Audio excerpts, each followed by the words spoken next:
Seguro Auto Use eu monto como quiser e só pago pelo que eu escolho. Se eu tirar o picles, eu pago menos, né? Não. Rápido e do meu jeito. Só na Use mesmo. Baixe o aplicativo e contrate. Use. Seguro tipo você.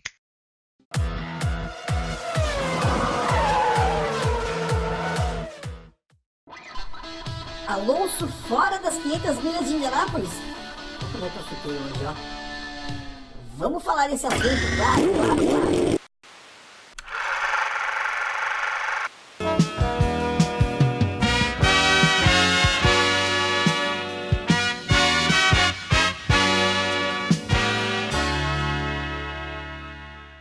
Gente, que vexame da McLaren, mais do que do Alonso.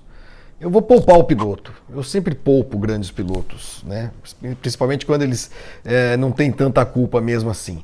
O Alonso ficou por 0,03 milhas por hora, sei lá, atrás do Kaiser no Bump Day e acabou não conseguindo a vaga para as 500 milhas de Indianápolis. É um grande, enorme, gigantesco vexame da McLaren.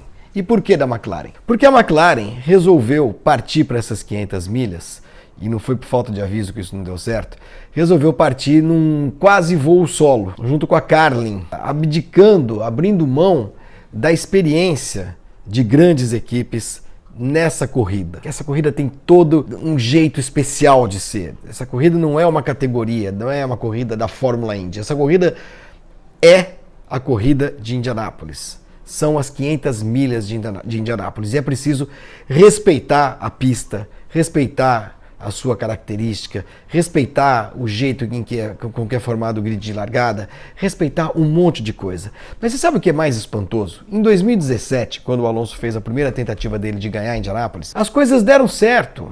Deram certo.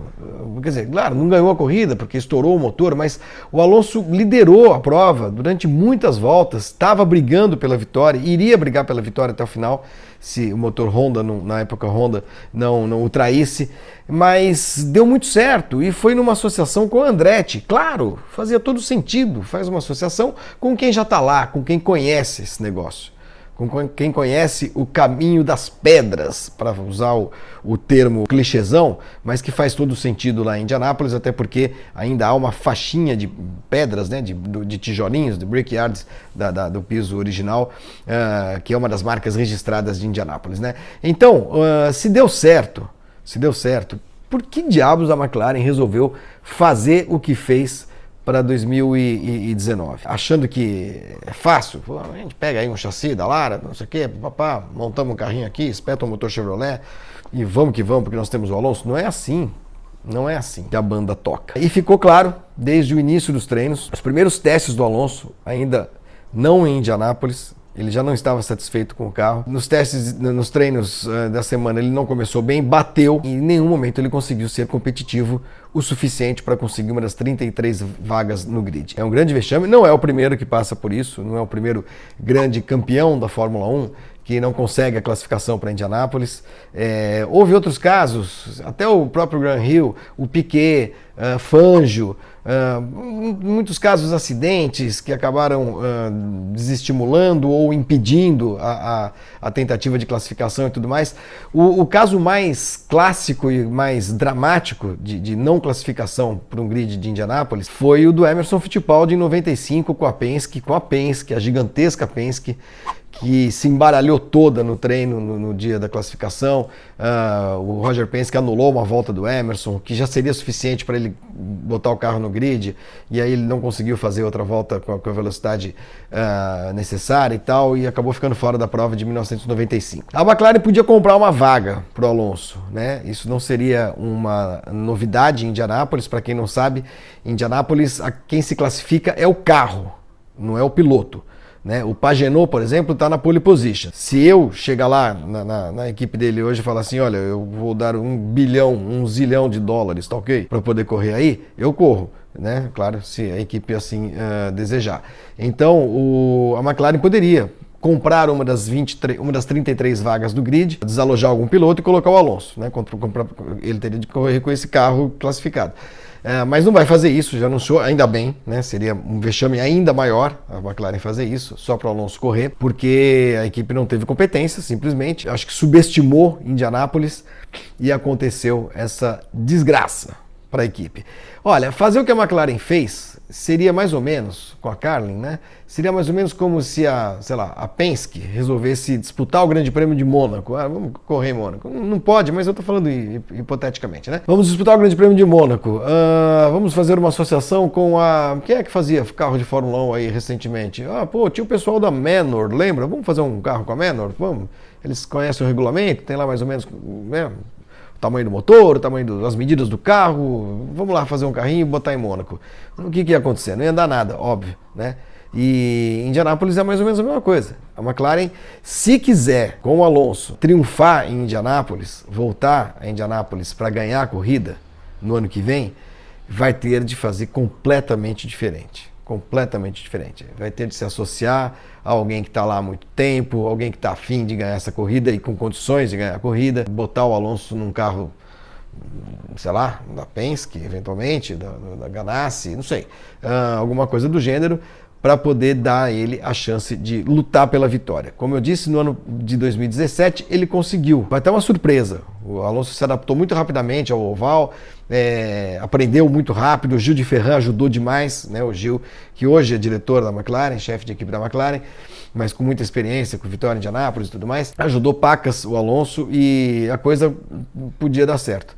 Não deu por uma quebra de motor, mas não dá para entender o que a McLaren quis fazer nesse ano. Fica a grande decepção. Mancha a carreira do Alonso? Diminui o que ele é como piloto? Não, mas escancara um monumental erro de avaliação de todo mundo que está envolvido nesse projeto. E aí a gente tem de incluir o Alonso, né?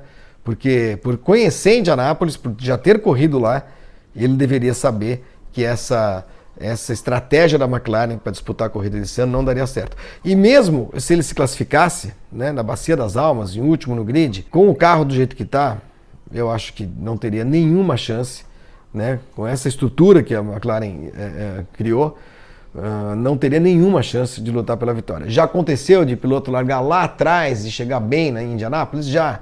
Eu lembro, por exemplo, em 92, eu mesmo estava nessa corrida.